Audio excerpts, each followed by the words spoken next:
dia a todos, bom dia a todas. Gostaria de cumprimentar inicialmente o NEATS e a BONG. Peço licença para fazer uma pessoa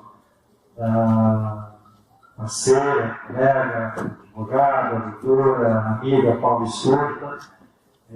Paulo Estorta, eu homenagear o NEATS e a BONG por essa iniciativa e dizer da satisfação de quem vem falar e prepara uma fala e ver um auditório amplo, um auditório grande, completamente repleto de pessoas ansiosas. Isso é uma satisfação sempre para o orador. Parabéns, viu, Paulo? Isso demonstra articulação social. Isso não tem valor.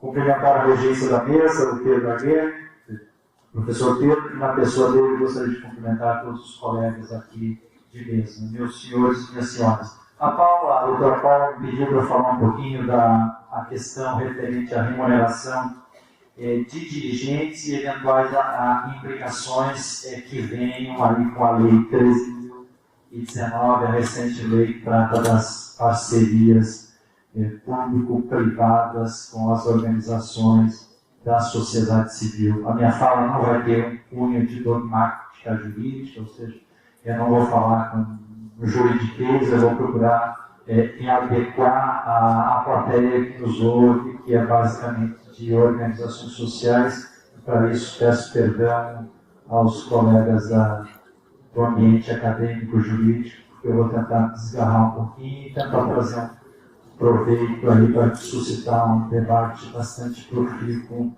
nesse dia de trabalho. A Lei 13.019 de 2014, ela vem na sequência de uma outra lei que também faz parte da agenda do marco regulatório, que é a Lei 12.868 de 2013, é uma lei também bastante longa, com várias matérias, mas dentre elas uma questão inovadora, que é a possibilidade de remuneração por dirigente para a organização da sociedade civil, que é qualificada com o título de assistência social, ou seja, as entidades portadoras dos SEBAS. Ela é inovadora, trouxe uma abertura e atende a um anseio da plataforma e do grupo de trabalho, e reflete uma necessidade e uma aspiração das organizações para terem a possibilidade de remunerar os seus dirigentes em práticas de mercado. A lei estabelece parâmetros para isso, principalmente aquele dirigente que está a ter uma dedicação praticamente exclusiva para a gestão da sua entidade.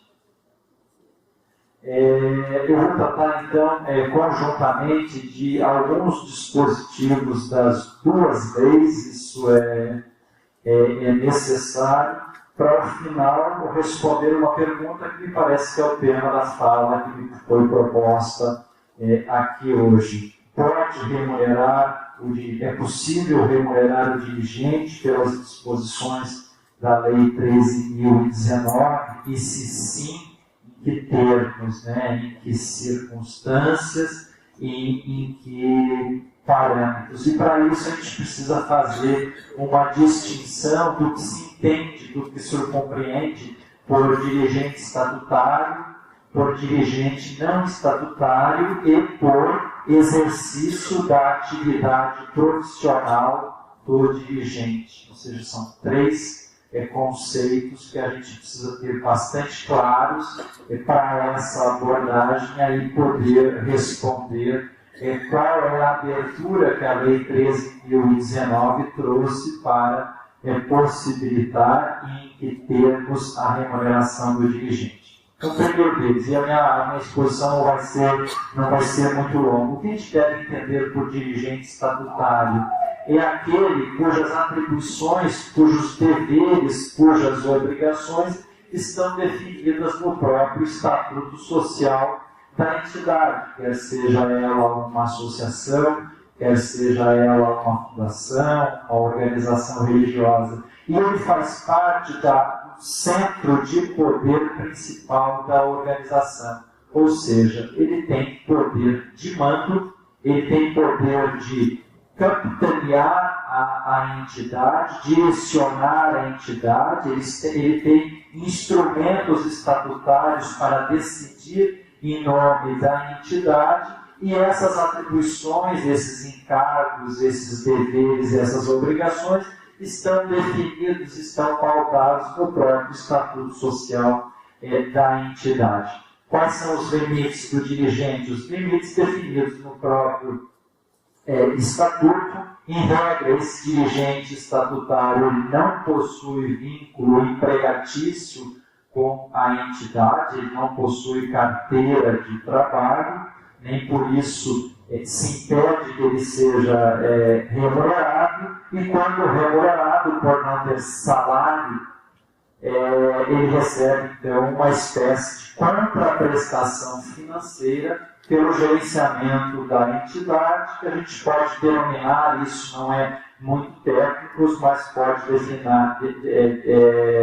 denominar como uma espécie de prolabore, que tem que ser definido ou no estatuto ou em alguma ata, em alguma reunião da corporatura, da entidade, geralmente a Assembleia Geral, tratando-se de uma associação, ou o Conselho Curador, Conselho Administrativo, tratando-se de uma fundação. Ou seja, é um órgão colegiado que define a remuneração do dirigente estatutário, geralmente nesta reunião colegiada e formalizada numa decisão em ata, ou no próprio estatuto, que não é recomendado, porque o estatuto ele vem para ter uma vigência mais longa, e evidentemente que ele pode se tornar uma deliberação obsoleta com o recurso do tempo. Então, esse é o dirigente estatutário. Na sequência, a gente tem que ter por concepção também a possibilidade de que existe na organização da sociedade civil um dirigente também não estatutário. É aquele cujas atribuições, cujos deveres não estão necessariamente definidos no estatuto. E vejam que eu utilizei o termo não estão necessariamente. Pode estar, mas não precisa. E ele geralmente também não faz parte do centro principal de poder da entidade. Ele pode ter uma pessoa dentro da estrutura de poder da organização que lhe seja superior. Geralmente, esse dirigente não estatutário ele é seletista, ele tem contrato de emprego com a organização, tem registro na carteira de trabalho, e para isso ele tem que atender os requisitos do contrato de trabalho, ou seja, um deles é a pensionalidade, a contratação deve ser como pessoa física, não pode ser pessoa jurídica, tem que ter uma habitualidade, ou seja, uma rotina de trabalho na organização, ele não pode aparecer de vez em quando na organização para assinar a documentação. A onerosidade, ou seja, ele recebe por essa atividade uma remuneração, e uma subordinação, que pode ser dentro da própria diretoria da entidade, ou se ele é o cargo mais alto na gestão, uma subordinação à Assembleia Geral tratando-se de uma associação, ou o Conselho Administrativo ou Curador tratando-se de uma fundação. Então, de uma certa maneira, há uma ascendência hierárquica com o outro órgão. E a remuneração do dirigente não estatutário, em regra, não tem trazido, essa é uma observação que se faz, não tem trazido problemas para as organizações quando elas são fiscalizadas pelo INSS, Ministério Público, Tribunais de Contas, órgãos parceiros de repasse de recursos públicos. Geralmente, essa é uma questão já superada pelos órgãos de fiscalização, dizendo que é regular e legítimo e encontra amparo legal a possibilidade da remuneração do dirigente não estatutário. E a terceira modalidade que a gente precisa introduzir aí nessa abordagem inicial é a possibilidade do dirigente ser remunerado, mas não pela condição de dirigente, mas sim pelo exercício da sua atividade profissional. Então, a gente está falando aqui especificamente do dirigente que recebe uma remuneração da entidade, mas não porque ele exerce aquelas funções definidas no Estatuto de Dirigente, que é gerenciar a entidade, gerir a entidade, assumir a gestão da entidade. É quando esse dirigente desenvolve uma atividade por força da sua profissão. E eu vou colocar 2 exemplos bem rapidinho para vocês perceberem a diferença. Por exemplo, uma organização social que tem atividade, desenvolve atividades na área de saúde. Se o seu dirigente é médico e ele faz plantão na entidade, na condição de médico, é justo e legítimo que ele seja remunerado por esse trabalho que ele presta para a entidade. Ou aquela entidade que ela exerce atividades educacionais. O dirigente é professor da entidade, ele entra em sala de aula, ou ele desenvolve pesquisas, ou ele é o diretor da unidade educacional, ou o próprio reitor da atividade desenvolvida por aquela entidade. No exercício dessa atividade educacional profissional, ele pode ser remunerado. E isso a gente entende como a remuneração do dirigente, não pela condição de dirigente, mas sim a remuneração do dirigente pelo exercício de uma atividade profissional. O que mudou nos últimos tempos em termos de remuneração de dirigentes, e aí a gente chega ao final para a Lei 13.019 de 2014. A remuneração do dirigente no exercício de atividade profissional nunca foi problema. É uma prática das organizações, isso tem respaldo constitucional do trabalho, a remuneração do trabalho é uma proteção constitucional e nunca teve problemas com os órgãos de fiscalização das organizações. A possibilidade da remuneração do dirigente não estatutário não é estatuada, não se vislumbra problemas com isso, porque há uma relação empregatícia do dirigente com a própria organização social. O problema surge com a remuneração do dirigente estatutário, aquele que não tem uma relação de emprego com a entidade e pleiteia em se dedicando de uma forma exclusiva ou relevante para a entidade uma contraprestação por esse serviço. A lei de OCIPs já permite desde 99 a possibilidade da remuneração desse dirigente estatutário. Está lá no artigo 4º da Lei 9790 de 99. A Lei 12.868, agora recentemente, fruto do trabalho do marco regulatório, da agenda do marco regulatório do terceiro setor, vem a possibilitar a remuneração do dirigente estatutário e não estatutário de formas expressas no texto legislativo para aquela organização que tem o título de assistência social, a organização titular do SEPAS, e estabelece requisitos de como se pode remunerar esse dirigente. Basicamente, estabelecendo-se um teto máximo, que é 70% da maior remuneração do serviço público federal, como teto máximo, mas estabelecendo outros critérios, que a observância de uma política salarial da própria organização e a observância do quanto praticado pelo mercado para aquele tipo de atividade. Então, não pode a organização, sabendo que o mercado naquela região estabelece uma remuneração por entidade, um gestor de uma atividade do tamanho da entidade, procurar remunerar acima do que pratica o mercado, mesmo que esteja dentro do limite da legislação. Então, há de ser observados esses 3 critérios. E a observância de uma prática de política salarial da entidade. Por exemplo, há casos práticos que a gente vê que são abusivos. O maior salário da entidade é, por exemplo, de R$10 mil. O dirigente ganha R$65 mil de salário. Essa diferença, eu estou colocando um exemplo que é o sonho de todos nós, mas Essa diferença não faz parte de uma lógica de uma política salarial dentro da organização. Evidentemente que quem tem maior poder de mando tem que ter a melhor remuneração, mas não há que se poder falar num distanciamento. Então, esses três requisitos que dão a lógica da possibilidade de remuneração do dirigente. E a remuneração do dirigente é uma questão muito sensível, porque ela pode trazer muitas vezes para a entidade dificuldades e tormento na questão da imunidade e da isenção tributárias, dispostas lá especialmente no artigo 14 do Código Tributário Nacional. Então, muita atenção, porque às vezes o dirigente, a entidade tem autonomia de tratar dessa questão e se esquece que existem vários ganchos, várias amarras dentro da legislação que pode levar a entidade ao abismo, criando uma dificuldade muito grande no futuro.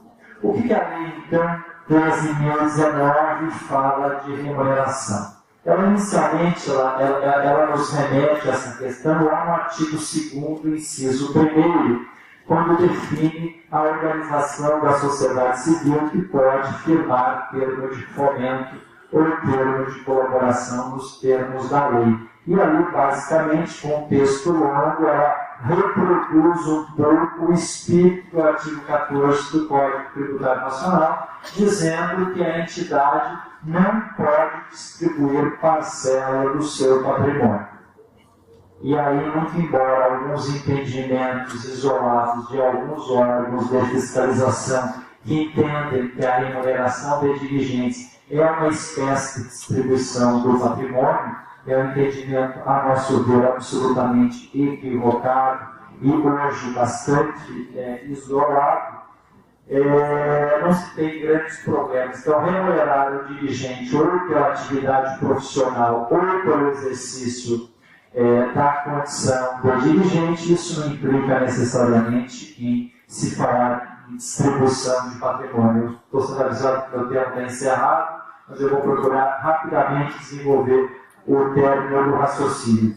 A outra norma disposta na Lei 13.019 está lá no artigo 45, inciso 1º, que diz que as parcerias deveriam ser executadas com estrita observância das cláusulas pactuadas, sendo proibido realizar despesas a título de taxa de administração, de gerência ou similar. Então, me parece que a lei ela veio dizendo que a possibilidade de remunerar o dirigente pela condição de dirigente estatutário ou não estatutário pela Lei 13.019, ela não deu abertura.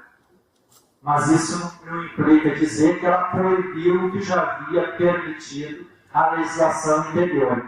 E a gente tem uma lei vigorante, vigente para a iniciativa privada também, e vigora um princípio de que tudo é permitido para o privado, salvo quando a lei expressamente proibiu. Nós temos então aí a abertura para o entendimento de que o dirigente, no exercício da sua atividade profissional, se ele fizer parte da equipe de trabalho dimensionada e objeto de um termo de parceria ou de um termo de fomento, não há vedação para que ele integre a equipe e seja remunerado por isso. Concluindo então, a lei nova, ela não alargou a política de remuneração de dirigentes, garantindo a ele tão somente que, ser integrante de uma equipe de trabalho do projeto, ele possa ser remunerado por essa atividade,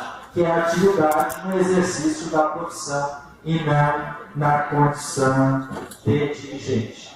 Eu gostaria de finalizar reforçando uma questão que vem sendo colocada aqui por todos os palestrantes, e eu acho que isso precisa ser sempre salientado quando se fala com a sociedade civil organizada, que a Lei 13.019 é uma lei nacional. Ela não vai vigorar tão somente para o repasse de recursos federais. essa lei vale para o repasse de recursos estaduais e para o repasse de recursos municipais. E mais, o decreto que está sendo trabalhado na Secretaria-Geral da Presidência da República para regulamentar a lei, acredito que falo de consenso, ele vale tão somente para o repasse de recursos federais. Por isso que é muito importante que as entidades, sabedoras que o convênio passou a ser proibido para as organizações da sociedade civil e essa norma ela começa a vigorar em 1º de novembro agora desse ano, fazer uma interlocução nos governos estaduais e municipais onde vocês mantêm o convênio, porque em 1º de novembro não vai dar mais para renovar convênio ou fazer convênios novos, porque as administrações vão ter que se ater aos termos de fomento e aos termos de colaboração. E a regulamentação feita pelo governo federal vai valer para os repasses federais. Há uma expectativa de que haja uma regulamentação também em todos os estados e no Distrito Federal e em todos os municípios do país. Evidentemente que há também uma expectativa de que esses outros órgãos federados venham a copiar a regulamentação federal, muito embora não sejam obrigados a tal. Mas muita atenção no regulamento que vai ser editado e há de ser editado pelos estados onde a sua organização tem parceria e nos municípios onde a sua organização tem parceria. Me parece que o tempo é bastante curto porque houve uma grande reformulação da política nessa área, uma reformulação que veio a bom termo, atendendo ao anseio da sociedade civil, mas o tempo é muito curto pelo tamanho de inovação que a questão se apresentou. Muito obrigado pela oportunidade de estar aqui. Parabéns aos senhores pelas atividades que desenvolvem.